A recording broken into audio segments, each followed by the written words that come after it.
لوگ سمجھتے ہیں کہ خلافت جو ہے وہ ایک گدی ہے. خلافت ایک سلیب پر چڑھنے کا نام ہے.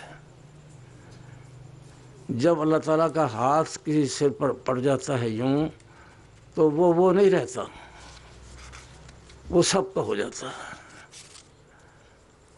وہ پھر یہی کہتا ہے کہ ہم کسی کے خلاف نہیں، کیا ہے دوستی، دشمنی کسی سے نہیں، محبت سب سے.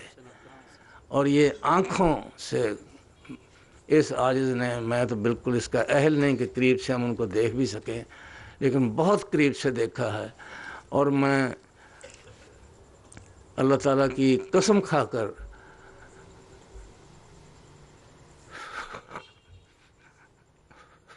اس کو حاضر ناظر جان کر یہ گواہی دیتا ہوں کہ ہر خلیفہ 4 خلفاء کو قریب سے دیکھنے کا، بہت قریب سے دیکھنے کا، بہت ہی قریب سے دیکھنے کا موقع ملا ہے. اور کاش دنیا یہ جان سکتی کہ جتنے حسین وہ نظر آتے ہیں اس سے کروڑوں گنا زیادہ حسین وہ اپنی پوشیدہ زندگی میں ہیں.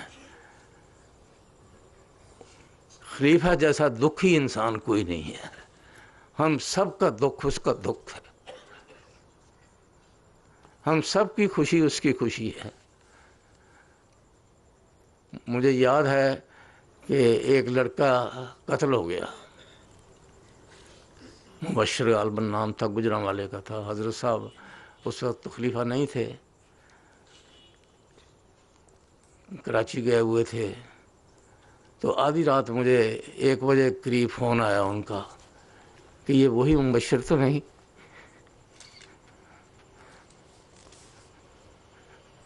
جو ہر وقت مسکراتا رہتا تھا. میں نے کہا جی یہ وہی ہے.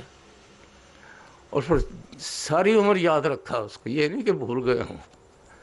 خلافت کے بعد بھی جب کبھی ذکر آتا تھا تو مبشر کا ذکر سناتے تھے. تو ان کے دکھ جو ہیں وہ تو ہم تو اس کا اندازہ بھی نہیں کر سکتے. ہم تو ایک دعا کا خط لے کر خاموش ہو جاتے ہیں اور ان پر یہ غم ڈال دیتے ہیں.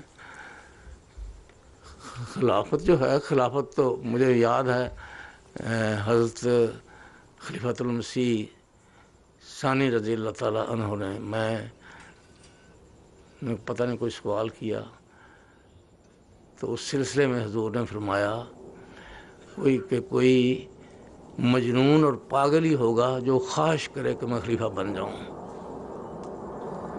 اور مجھے پتہ ہے ذاتی طور پر کہ حضور کتنے بڑے بڑے دکھ لیے پھرتے تھے اور ان سب کی ستاری کی ہوئی تھی،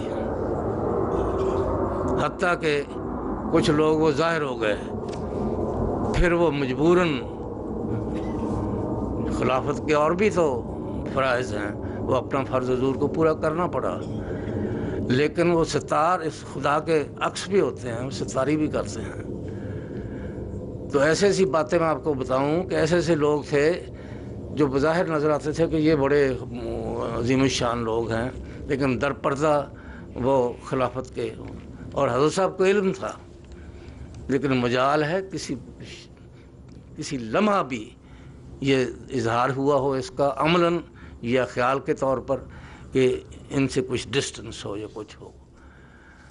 تو اس لیے میں جب یہ چونکہ خلافت کی جبلی کا یہ سال ہے، میں اپنے ایک عاجز، ایک نالائق سے احمدی کی حیثیت سے، جماعت کے فرد کی حیثیت سے، میں یہ آپ سب تک یہ بات، اپنے جذبات پہنچانا چاہتا ہوں کہ خلافت جو ہے یہ اللہ تعالیٰ کا فعل ہے اور وہی اس کا حافظ و ناصر ہے.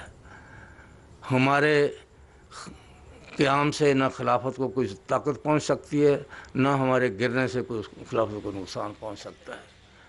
خلیفہ وقت اگر اکیلا کھڑا ہو تو پھر بھی وہ خلیفہ ہے، اللہ تعالیٰ اس کے ساتھ ہے.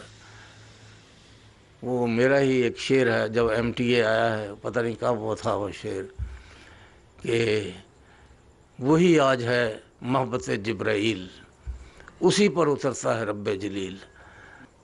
ہم میں سے ہر شخص اپنے دل میں جھانک کر دیکھے کیا ہم اہل ہیں یہ کہلانے کے کہ حضور ہم آپ کے ساتھ کھڑے ہیں اور آپ کے برابر کھڑے ہیں؟ ہم تو ان کی وجہ سے کھڑے ہیں، وہ ہماری وجہ سے نہیں کھڑے ہیں۔ تو یہ اگر کسی کے دل میں خدا نخواستہ یہ خیال ہو تو اس کو خیال نکال دینا چاہیے۔ خلافت جو ہے یہ اللہ تعالیٰ کا معجزہ ہے، اللہ تعالیٰ کا فعل ہے، اللہ تعالیٰ کی تقدیر ہے۔ تو اس تقدیر یہ تو ٹل نہیں سکتی۔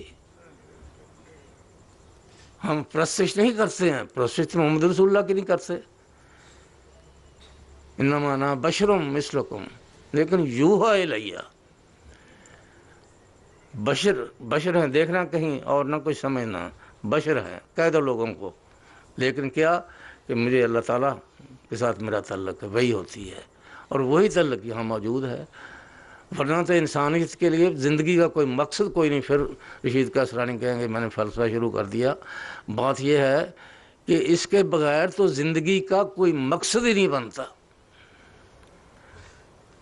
میں علی وجہ البصیرت کہتا ہوں، مجھے بھی کچھ موقع ملا ہے بڑے بڑے فلسفیوں کو پڑھنے کا، اور جو ماڈرن ہیں خاص طور پر ان میں سے ایک بھی ایسا نہیں جس کو یہ یقین ہو کہ جو میں کہہ رہا ہوں یہ میں ٹھیک کہہ رہا ہوں۔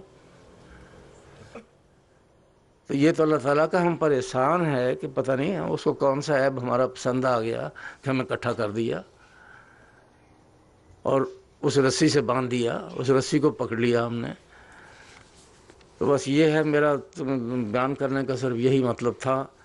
اب اور کچھ میں کیا بیان کروں۔